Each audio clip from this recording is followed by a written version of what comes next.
Hi everyone, I am Ankita Verma from Intera studio and welcome to day 5 of ask me anything series. So start करते हैं video. आज का जो topic है वो बहुत ही कॉमन क्वेश्चन है from each and every client almost. Interior designing का कॉस्ट कितना आता है?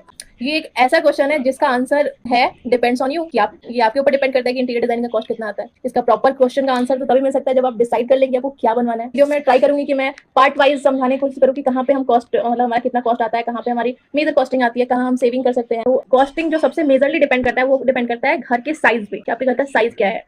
उसके अलावा आप डिजाइन प्रेफरेंस क्या दे रहे हैं, किस टाइप का डिजाइनिंग सोच रहे हैं। उसके बाद आता है आपका मटेरियल कि आप किस टाइप के मटेरियल प्रेफर कर रहे हैं। बहुत लोग क्या करते हैं कि बजट डिसाइड ही नहीं करते हैं और काम स्टार्ट करवा देते हैं। ऐसे केसेस में क्या होता है कि आपने काम तो स्टार्ट कर दिया, पहले से आपने बजट नहीं डिसाइड किया कि आपको कितना इन्वेस्ट करना है। फिर जब काम चलने लग गया तो बीच में आपकी कॉस्ट बढ़ती रहती है। फिर उसके बाद उस चीज का स्ट्रेस होता है कि मतलब कॉस्ट बहुत ज्यादा जा रही है, जितना हमने सोचा नहीं था उससे ज्यादा जा रही है। तो इसीलिए हमेशा पहले जब वर्क स्टार्ट करने से पहले ही कॉस्टिंग डिसाइड कर, बजट एटलीस्ट अपना डिसाइड करके चलना चाहिए कि हाँ हम इतना इन्वेस्ट करना चाहते हैं अपने फ्लैट में। मान लीजिए कि जैसे आपका बजट अगर 5 लाख है तो हम जैसे जो हमारा फर्स्ट स्टेप होता है डिजाइनिंग का, हम उसमें डिजाइन ही ऐसा देंगे कि वो 5 लाख में ही आपका आराम से बन जाए। ये नहीं कि आपने पहले बजट डिस्क्लोज ही नहीं किया, हमसे डिस्कस नहीं किया कि आपका क्या बजट लेके चल रहा है। आपने ये बोल दिया कि बहुत अच्छा डिजाइन करके दे दो, हमारा घर मतलब फुल्ली फंक्शन के साथ with full storage and aesthetic सा लुक होना चाहिए, मॉडर्न इंटीरियर होना चाहिए, लग्जरी फील आनी चाहिए।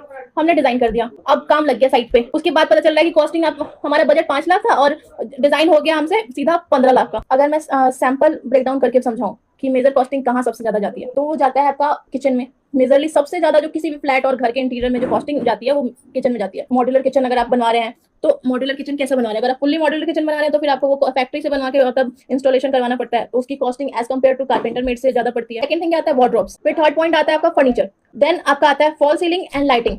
फॉल सीलिंग और लाइटिंग में भी मेजर कॉस्टिंग लगती है, लेकिन उसके अलावा भी कुछ कॉस्ट ऐसे होते हैं जो हिडन होते हैं, वो पहले से पता नहीं होते हैं बट वो आते ही आते हैं साइड पे। तो उनमें से कुछ ऐसे कॉस्ट होते हैं जैसे इलेक्ट्रिकल चेंजेस। कोई फ्लैट लिया जो पहले से बना हुआ है, उसमें इलेक्ट्रिकल पॉइंट्स सारे उनके पहले से डले हुए हैं बिल्डर के अकॉर्डिंग, बट हम उसका इंटीरियर करा रहे हैं तो हमने उसमें हर जगह अलग अलग अपने पॉइंट अपने जगह, जैसे हमने टीवी यूनिट अपने हिसाब का बनाया कि हमें इस वॉल पे ना लेके हमें इस वॉल पे बनाना है।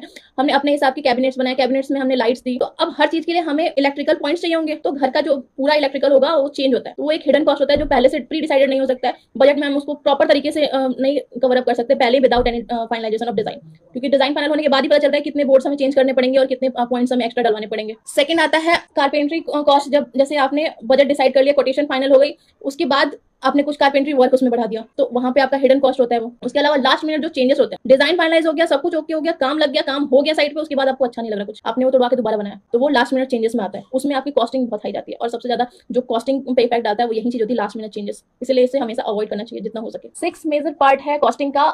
आप स्मार्ट सेविंग भी कर सकते हैं। लिविंग रूम मेन होता है, लिविंग रूम का आपने इंटीरियर करा लिया, एक मास्टर बेडरूम का आपने इंटीरियर कर लिया, और किचन ऑलरेडी आजकल सारे फ्लैट्स में